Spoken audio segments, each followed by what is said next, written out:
Bueno, iniciamos la grabación. El objetivo de la clase de hoy es tratar de hacer un repaso sobre la guía de laboratorio que habíamos hecho, donde ustedes debían hacer algunas actividades prácticas. Y el objetivo es por ahí hacer como un intercambio entre las experiencias que ustedes hicieron y analizar un poco desde el punto de vista de la teoría cinético-molecular y de las leyes que aplican a los gases ideales, si si le encontramos justificación y si esos resultados que ustedes obtuvieron son coherentes, ¿sí? Entonces, el primer ejercicio, la primera experiencia, hablaba de colocar un globo inflado en la heladera, ¿sí? Eh, y pedía que hipoteticemos qué ocurriría con el volumen del gas al ser enfriado, qué variables están relacionadas, de qué manera, etcétera, y cuáles permanecen constantes, ¿sí? Entonces, si yo, por ejemplo, tengo un globo, lo inflo, el mismo globo, por ser elástico, está ejerciendo una presión sobre el gas, más allá de la presión atmosférica, ¿sí? La presión es mayor mientras más estirado esté el elástico, es decir, mientras más inflado esté el globo. Por lo tanto, cuando el globo se desinfla, disminuye la presión en el interior del globo, ¿sí? Sin embargo, nosotros vamos a despreciar esa variación de presión porque consideramos que es muy baja. Si nosotros quisiéramos realizar este ejercicio sin ningún tipo de variación de presión, podríamos utilizar una bolsa, ¿sí?, que no sea elástica, ¿sí? Una bolsita de hielo, bueno, o cualquier tipo de bolsita que a mí me permite inflarla bien y luego ver cómo se reduce el volumen. Suponemos que va a pasar eso, ¿no? En ese caso lo que vamos a ver es como que la bolsita se achicharra, no sé si es esa la palabra correcta, pero como que se reduce, digamos, y se pone arrugadita la bolsita, ¿sí? Bueno, entonces, en este ejercicio se pone el globo en el freezer y se lo deja hasta que alcance la temperatura de equilibrio, ¿sí? Eh, Acá dice al menos 15 minutos, eso porque suponemos que en ese tiempo va a alcanzar, hay veces que es necesario más tiempo, ¿sí? Y después dice, ¿qué variables se modifican de forma más significativa y cuáles pueden despreciarse? Bueno, lo acabamos de mencionar, ¿no? Las que pueden despreciarse o la que nosotros decidimos más o menos de forma tal vez un poco arbitraria, sea la presión, ¿sí? Entonces vamos a despreciar la variación de la presión.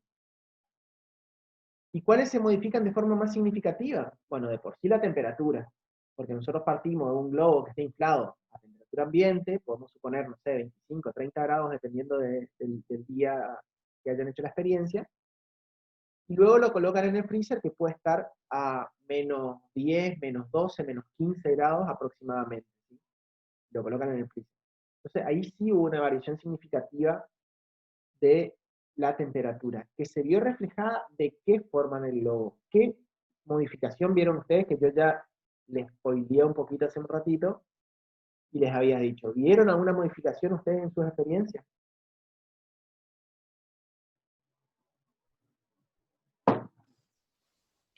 Sí, tipo, lo que cambió fue el volumen.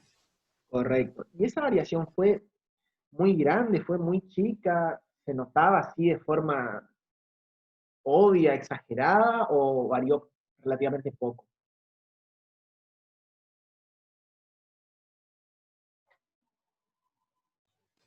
En mi caso, por ejemplo, se notaba re bien, se notaba, o sea, de cuando, de lo primero que es cuando se infló y después cuando se le sacó del freezer se notaba que cambió el tamaño. Pero podríamos decir que se redujo la mitad del volumen o no tanto.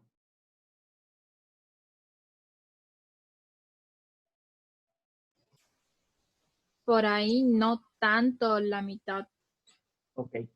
Pero era fácilmente apreciable a simple vista, ¿cierto? Sí, sí. Bueno, entonces, ahora, ese dato que me dijiste de que se redujo menos de la mitad, ahora vamos a hacer un calculito y vamos a ver si esa apreciación tuya, visual, digamos, ¿sí?, que no fue medida, digamos, en términos que no mediste el volumen antes y después, vamos a hacer una estimación y vamos a ver si tiene sentido o si los cálculos que nosotros hacemos se condicen con lo que vos observás. Después dice, ¿cuál de las leyes de los gases se puede relacionar con esta experiencia?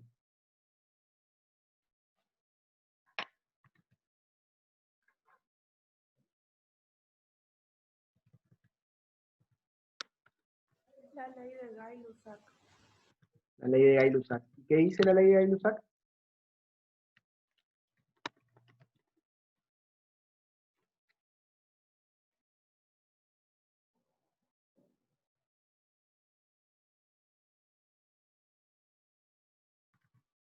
La ley de Gay-Lussac es la que habla del volumen fijo, ¿eh?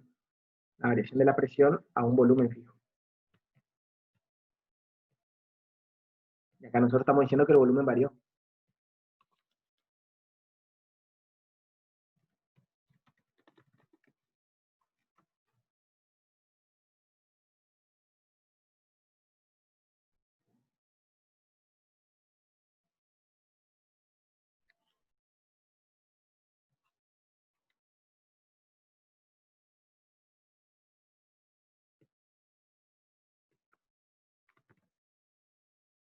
¿Me podés repetir? ¿Me podés repetir tu respuesta de recién? Sí, es la respuesta del trabajo práctico que yo puse. La ley de Charles Gay-Lussac justifican los resultados obtenidos al colocar el globo en la heladera porque al elevar la temperatura el globo se infla por el movimiento de partículas en su interior. De lo contrario, al disminuir temperatura, el movimiento de partículas de gas disminuye y por ende el globo se contrae y pierde porcentaje de volumen. Bien. Ahora bien. Fue una comparación lo que hice, cómo hubiera sucedido en el caso contrario. Ok, está bien. ¿Sí? Bueno, ahora fíjate. Nosotros habíamos dicho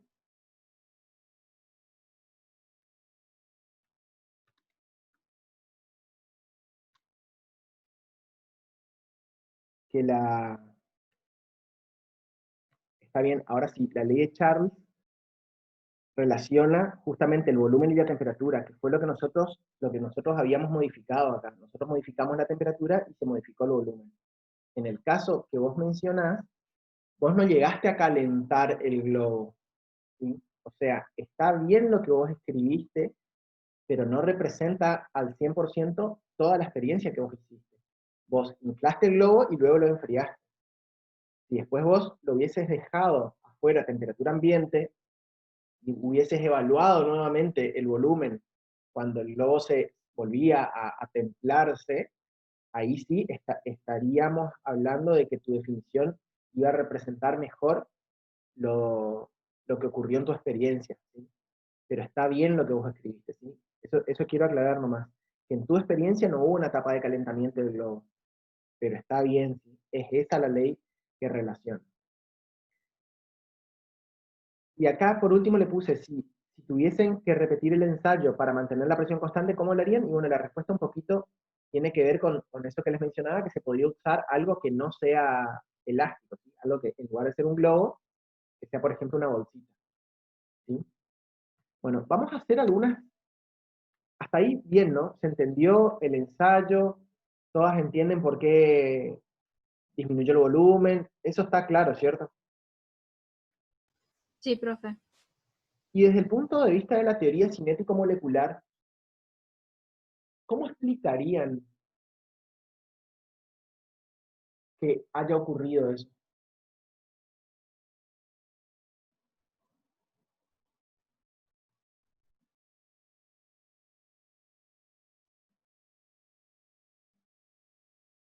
Ah, bueno, si ustedes tienen, pensemos que nosotros tenemos, voy a compartir con mi cámara. Voy a,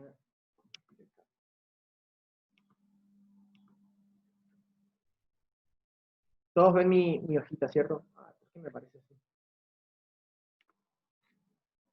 Bueno, nosotros habíamos dicho, voy a repasar acá, que en la medida que la temperatura del globo va disminuyendo, la presión va a disminuir porque las partículas del globo, las moléculas del globo disminuyen su energía cinética y por lo tanto la velocidad a la cual impactan sobre las paredes va a ser menor. ¿Sí? Eso produce una disminución de la presión que se compensa de inmediato debido a la presión externa que hay en el exterior del globo, ¿sí? En el interior del freezer, pero en el exterior del globo. Entonces, esta presión va a empujar el globo hacia adentro, porque ahora esta presión interna es menor, ¿sí? Y va a equiparar esa diferencia de presión, ¿sí? Una vez que esa diferencia de presión se equipara, ¿sí? El globo se va a seguir enfriando, vuelve a haber un delta de presión diferencial, digamos, hasta que, llegado a un punto, el globo llega a su temperatura final, ya no hay más variación de presión, ni más variación de volumen, ¿sí? Este sería nuestro volumen final. Ahora bien, yo cuando trabajo con gases, necesito trabajar con temperaturas absolutas, ¿cierto? Entonces, yo no puedo trabajar en grados centígrados, sino que debo trabajar en grados Kelvin, y por eso yo le debo sumar 273, o 273,15, digamos, voy a trabajar sin decimales acá, porque a los fines de, sí, 273,15, ¿sí? O sea, la temperatura en grados Kelvin sería 303,15 Kelvin, ¿sí? Esa es la temperatura inicial, y la temperatura final sería 263,15 Kelvin, ¿cierto? ¿Hasta ahí bien? ¿Entienden el pasaje de unidades que hice, sí? Entonces, si yo quiero saber qué porcentaje de variación yo tuve acá, ¿sí? Yo lo que puedo hacer es decir que el porcentaje de variación, ¿cuál sería? O mejor dicho, ¿qué volumen final yo tengo respecto del volumen inicial? ¿Cómo podría ser? Tendría que ser este dividido este por 100, ¿cierto? Sí. Y si yo hiciera la resta dividido 100, va a ser la variación, ¿sí? Cualquiera de las dos estaría bien. Entonces, porcentaje final respecto al inicial va a ser igual a 263,15 sobre 303,15 por 100. Este se va con este y el resultado me queda en porcentaje, ¿sí? O sea, 263,15 dividido 303,15 por 100 me da a mí 86,81%. Es decir, que el volumen se redujo,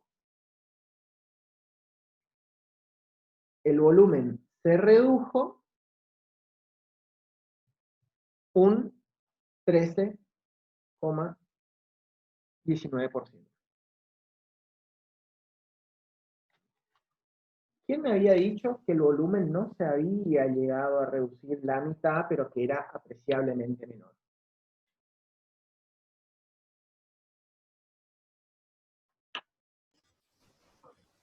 Yo lo había dicho, profe.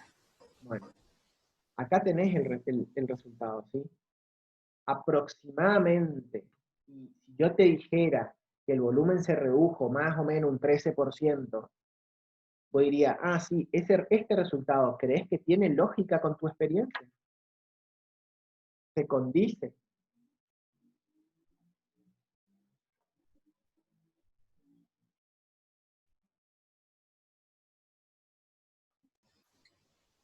Y sí, podría ay, perdón, podría tener lógica porque en realidad más o menos fue aproximadamente lo que observamos las medidas porque no, no le medimos cuánto y eso se redujo. Bien. Una cosita, un detalle, ¿no? Acá yo estoy calculando el porcentaje de reducción de la temperatura, ¿sí? Y yo te estoy preguntando si esto se condice con el porcentaje de reducción de tu volumen.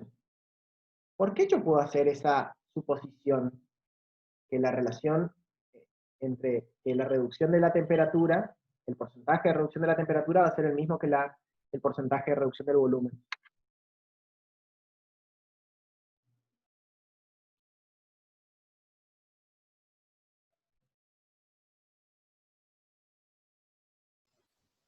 Porque al disminuir la temperatura va a disminuir el volumen también.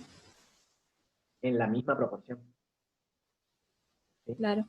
En la misma proporción. Eso es lo que dice la ley de Charles, ¿se acuerdan? ¿Sí?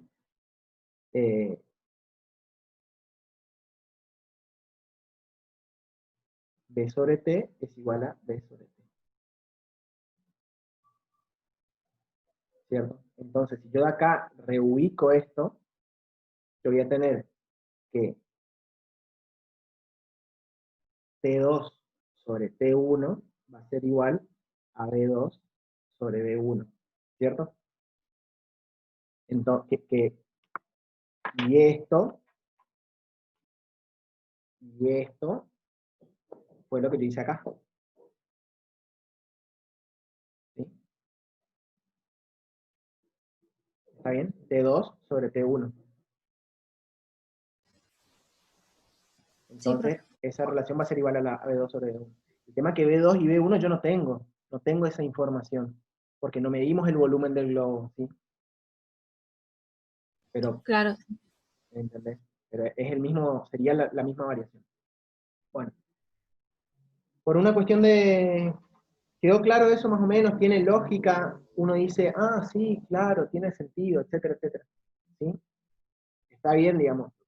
Podemos quedarnos más o menos satisfechos con este resultado, con este razonamiento, y entendemos y nos ayuda un poquito a entender todo lo que es la teoría cinética molecular y la ley de Charles. ¿Más o menos bien?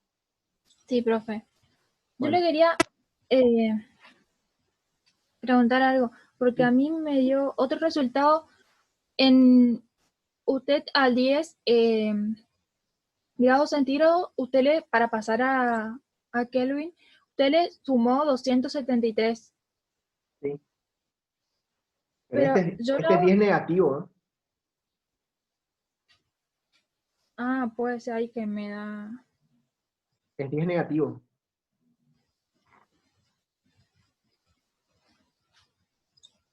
Ah, sí, ahí fue el error porque a mí me da 283. Ahí va. Sí, ahora sí le puse el negativo, sí me dio 263. Ah, listo. Si tienen alguna consulta o algo así, estaría bueno que lo hagan ahora. Si no, cortemos acá e iniciamos una nueva sesión simplemente para los fines que el video quede más ordenadito, ¿sí? Yo no tengo ninguna otra pregunta, profe. Agustina, ¿vos tenés alguna duda? Perdón, Romina. No tengo ninguna duda. Bueno, cortamos acá entonces e iniciamos una nueva sesión con el mismo link.